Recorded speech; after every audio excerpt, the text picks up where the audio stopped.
एक वो वक्त था, है ना, जब हमारे समाज में शिक्षक का दर्जा मतलब भगवान से भी ऊपर माना जाता था।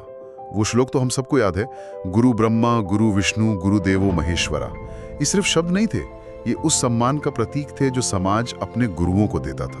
पर आज देखिए तो हालत काफी अलग है। ऐसा लगता है कि शिक्षक होना अब गर्व की बात कम और संघर्ष की बात ज्यादा हो गई है। तो आज हम इसी मुश्किल बदलाव को समझने की कोशिश करेंगे।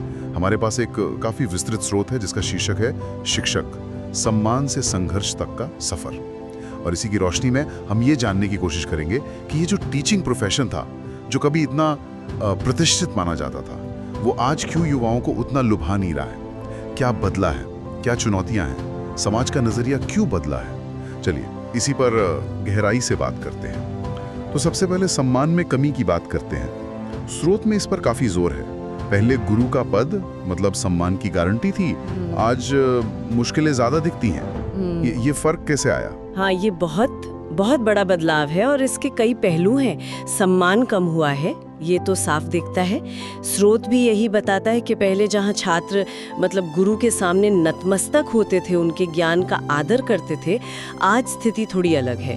कई बार छात्र सीधे सवाल कर देते हैं, चुनौती दे देते हैं। हाँ, जैसे वो स्रोत में एक उदाहरण है ना कि कोई छात्र कह देता है, सर ये तो हम इंटरनेट से पढ़ सकते हैं। बिल्कुल, और ये सुनने में शायद आजकल आम लगे, पर सोचिए उस शिक्षक के लिए जिसका पूरा जीवन शायद इसी ज्ञान को समझने और बांटने में लगा हो। हाँ। ये सिर्फ जानकारी की बात नहीं रह गई है अब। वो जो एक मानवीय रिश्ता था, एक श्रद्धा थी, हाँ, वो भरोसा, हाँ वो भरोसा, वो कहीं ना कहीं कमजोर हुआ है। और इसमें टेक्नोलॉजी का भी हाथ है। गुरु की जगह अब एक तरह से गूगल ने ले ली है, कम से कम जानकारी के स्तर पर तो शिक्षक के आत्मसम्मान पर इसका गहरा असर पड़ता है। सही बात है। और ये सम्मान की कमी शायद और ज्यादा महसूस होती होगी जब शिक्षकों पर पढ़ाने के अलावा इतने सारे दूसरे काम डाल दिए जाते हैं। स्रोत में तो लंबी लिस्ट है, एडमिन का काम, पेपर वर्क, सर्वे, वोटर लिस्ट, जनगणना, मतलब क्या नहीं है। हाँ बिल्कुल। जैसा स्रोत में कहा गया है, शिक्षक खुद ही कंफ्यूज हो जाता है कि वो सरकारी कर्मचारी है या शिक्षक, उसकी असली भूमिका क्या है। और अगर आप इसे थोड़ा बड़े नजरिए से देखें तो ये सिर्फ काम का बोझ नहीं है, ये शिक्षकों को उनके असली काम से मतलब पढ़ाने से, बच्चों के भविष्य निर्माण से दूर ले जा रहा है। हाँ, शिक्षा की जो आत्मा है ना, मतलब सोचना सिखाना, सवाल पूछना सिखाना, अच्छे संस्कार देना, वो सब धीरे धीरे इन कागजी कार्रवाइयों में, इन सर्वे और रिपोर्ट्स में कहीं दब के रह गई है। बिल्कुल, उनका फोकस ही बदल जाता है। हाँ, ऊर्जा बढ़ जाती है, समय बढ़ जाता है, तो क्लासरूम में वो क्वालिटी कैसे आएगी फिर? ध्यान तो रिपोर्ट जमा करने पे ज्यादा रहता है। और इसी से जुड़ा हुआ है आर्थिक पहलू। ये भी एक कड़वी सच्चाई है ना? स्रोत बताता है कि कैसे दूसरे प्रोफेशंस में सैलरी बढ़ रही है, लेकिन जो समाज की नींव बना रहे हैं वो हैं शिक्षक। उनको अक्सर एक ठीक ठाक जिंदगी जीने लायक तनख्वाह भी नहीं मिल पाती। ये जो अंतर है, ये बहुत कुछ कहता है। हाँ, ये विषमता तो साफ दिखती है। सरकारी स्कूलों में देखिए तो कई बार वेतन टाइम पर नहीं मिलता, अनिश्चितता बनी रहती है जी। और प्राइवेट स्कूलों की हालत तो जैसा स्रोत में इशारा किया गया है, कई जगह और भी खराब है। वहाँ तो सीधा सीधा शोषण होता है, मैनेजमेंट आराम से कह देता है, हाँ वो लाइन, अगर तुम नहीं तो कोई और मिल जाएगा। बिल्कुल, तुम्हारी जगह काम करने के लिए बाहर लाइन लगी है। ये वाक्य अपने आप में बताता है कि इस पेशे को कितना कम आंका जा रहा है। ये सिर्फ पैसों की तंगी नहीं है, ये इस पूरे प्रोफेशन का एक तरह से अवमूल्यन है, उसका डिवैल्यूएशन है। सही कह रही है। जब समाज किसी काम के लिए सही कीमत देने को तैयार नहीं होता, तो उस काम को करने वाले का सम्मान भी धीरे धीरे कम हो जाता है। ये कोई और मिल जाएगा वाली सोच दिखाती है कि शिक्षकों को एक स्किल्ड प्रोफेशनल की तरह नहीं, बल्कि किसी मशीन के पुर्जे की तरह देखा जा रहा है, जिसे आसानी से बदला जा सकता है। और ये प्रतिभाशाली लोगों को इस पेशे से दूर भी करता होगा, जाहिर है। बिल्कुल। कौन आना चाहेगा फिर? और फिर इसके ऊपर से है वो प्रेशर, चौतरसा दबाव। स्रोत में इसका भी जिक्र है। शिक्षकों से उम्मीद की जाती है कि हर बच्चे को टॉपर बना दें, चाहे बच्चे का बैकग्राउंड कुछ भी हो, सीखने की रफ्तार कुछ भी हो। हाँ, ये तो है। फिर पेरेंट्स की शिकायतें सुनो, उनकी कभी कभी बिल्कुल अनुचित मांगे भी पूरी करने की कोशिश करो, ऊपर से अफसरों के आदेश मानो जो शायद जमीनी हकीकत जानते भी नहीं, और ये सब करते हुए मुस्कुराते रहो। स्रोत में एक बहुत अहम सवाल है, जो व्यक्ति खुद इतने दबाव में हो, असुरक्षित महसूस कर रहा हो, वो दूसरों के जीवन में स्थिरता और आत्मविश्वास कैसे लाएगा? बिल्कुल सही सवाल है। और इसी दबाव के साथ जुड़ा है शिक्षा का बाजारीकरण। मतलब एजुकेशन अब एक इंडस्ट्री बन गई है। स्कूल अब ज्ञान के मंदिर कम और ब्रांड ज्यादा लगने लगे हैं ना, जिनकी पहचान उनकी फीस, उनकी बिल्डिंग, उनके विज्ञापनों से होती है। सही बात। हाँ, और इसका सीधा असर पड़ा है टीचर की भूमिका पर। अब वो ज्ञानदाता या गाइड कम और एक तरह से प्रोडक्ट डिलीवरर ज्यादा बन गया है, जिसका काम है अच्छा रिजल्ट देना। रिजल्ट, हाँ। पेरेंट टीचर मीटिंग में भी यही दिखता है। स्रोत भी कहता है कि पेरेंट्स अब बच्चे की समझ, उसकी क्रिएटिविटी या उसके नैतिक विकास के बारे में कम पूछते हैं। उनका ज्यादा ध्यान होता है कि मार्क्स कितने आए, परसेंटेज क्या है, ग्रेड क्या मिला। हाँ, फोकस पूरी तरह नंबर्स पर शिफ्ट हो गया, क्वालिटी से ज्यादा क्वांटिटी। तो फिर सवाल ये उठता है कि इस सब का, इस बाजारवाद का, इस प्रेशर का मनोवैज्ञानिक असर क्या हो रहा है, टीचर्स पर भी, स्टूडेंट्स पर भी। ऐसा लगता है जैसे दोनों ही एक मशीन का हिस्सा बन गए। परसेंटेज की दौड़, रिजल्ट की दौड़। सीखने का जो मजा है, जो जिज्ञासा है, वो तो कहीं पीछे छूट गई। टीचर्स पर लगातार परफॉर्म करने का दबाव है। नतीजा ये कि उनमें थकान, उदासीनता, जिसे बर्नआउट कहते हैं, वो बढ़ रहा है। बर्नआउट, हाँ। उन्हें लगता है कि उनका काम बस आंकड़े सुधारना रह गया है, बच्चों की जिंदगी बनाना नहीं। और ये उनके जुनून को धीरे धीरे खत्म कर देता है। और एक और मुद्दा जो स्रोत उठाता है वो है पॉलिसी मेकिंग में टीचर्स की अनदेखी।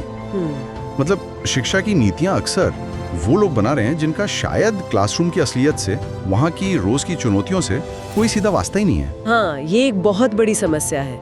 जो एसी कमरों में बैठकर नीतियां बनाते हैं, उन्हें जमीनी हकीकत का अंदाजा कई बार नहीं होता। नतीजा ये होता है कि टीचर खुद को इस पूरे सिस्टम में बस एक पुर्जा, एक टूल जैसा महसूस करता है।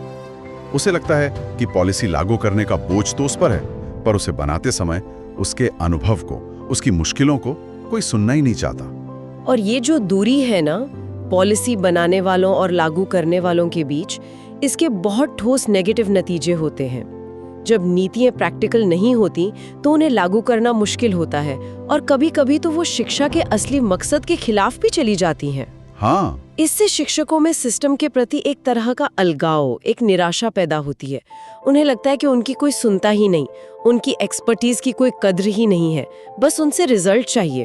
तो ये सारे फैक्टर्स, सम्मान में कमी, फालतू काम का बोझ, पैसों की तंगी, ये प्रेशर, बाजारीकरण, पॉलिसी में अनदेखी, इन सब का मिला जुला नतीजा क्या है? स्रोत कहता है कि समाज का नजरिया ही बदल गया है टीचर और टीचिंग के प्रति। हाँ, और ये बदलाव बहुत चिंताजनक है। स्रोत एक बहुत ही कड़वी लेकिन सच्ची बात कहता है कि आज हालत ये है कि जो टीचर पूरी लगन से पढ़ा रहे हैं, वो खुद अपने बच्चों को इस प्रोफेशन में नहीं लाना चाहते। क्यों? क्योंकि वो जानते हैं कि इसमें कितनी मुश्किलें हैं, कितना संघर्ष है। टीचिंग अब पहली पसंद नहीं रही, बल्कि कई लोगों के लिए बस एक लास्ट ऑप्शन बनकर रह गई है। और ये विरोधाभास देखिए, एक तरफ हम कहते थे गुरु गोविंद दो खड़े, काके लागू पाए, गुरु का स्थान भगवान से भी पहले। हाँ। और दूसरी तरफ आज का समाज है जहाँ स्कूलों का, पेरेंट्स का रवैया ज्यादातर बस लेन देन वाला हो गया है। फीस टाइम पर दो, वरना नाम कट जाएगा। वो सम्मान, वो संवेदना कहीं खो गई है, उसकी जगह औपचारिकता ने ले ली है। बिल्कुल। तो स्रोत हमें सोचने पर मजबूर करता है, क्या हमने ही, समाज ने ही जाने अनजाने में टीचर के महत्व को कम कर दिया है? क्या टेक्नोलॉजी और बाजार की दौड़ में हमने ज्ञान के उस सबसे जरूरी मानवीय स्रोत को पीछे छोड़ दिया है? टीचर की छवि एक सम्मानित राष्ट्र निर्माता से घटकर बस एक कर्मचारी की रह गई है। अब उसकी कीमत शायद उसके ज्ञान से नहीं, बल्कि उसके लाए हुए रिजल्ट और भरी हुई फाइलों से तय हो रही है। ये बहुत गहरा और चिंताजनक बदलाव है। तो क्या मतलब निकालें इसका? क्या सब कुछ निराशाजनक ही है? कोई उम्मीद नहीं बची? नहीं, पूरी तरह ऐसा भी नहीं कह सकते। स्रोत में एक उम्मीद की हल्की सी झलक भी है।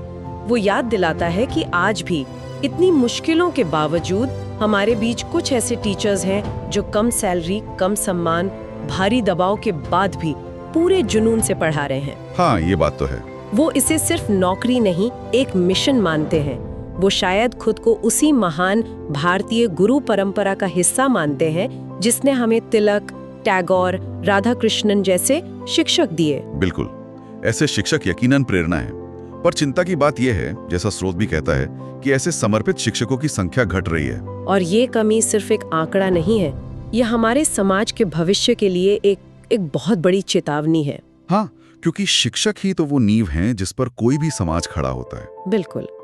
तो अगर हम सच में इस सवाल का जवाब चाहते हैं कि शिक्षक अब शिक्षक क्यों नहीं बनना चाहते, तो शायद पहले हमें समाज को खुद अपने अंदर झांकना होगा।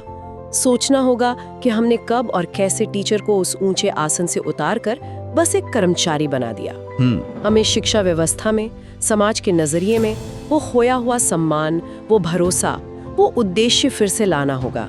ये सिर्फ टीचर्स के लिए नहीं, हम सब के लिए जरूरी है। हाँ, ये पूरे समाज के हित में है। और आखिर में स्रोत एक बहुत गंभीर बात कहता है जिसे हम नजरअंदाज नहीं कर सकते। जिस दिन समाज से शिक्षक खत्म हो जाएंगे, उस दिन शायद सभ्यता भी समाप्त हो जाएगी। बहुत गहरी बात है। हाँ, और इससे एक सवाल उठता है जिसे हम अपने सुनने वालों के लिए छोड़ना चाहेंगे कि अगर हमें अपने भविष्य में ज्ञान को, समझदारी को, सभ्यता को बचाए रखना है, तो समाज को शिक्षकों के प्रति अपने नजरिए, अपने व्यवहार और अपनी नीतियों पर कितनी जल्दी और कितनी गहराई से सोचने की जरूरत है।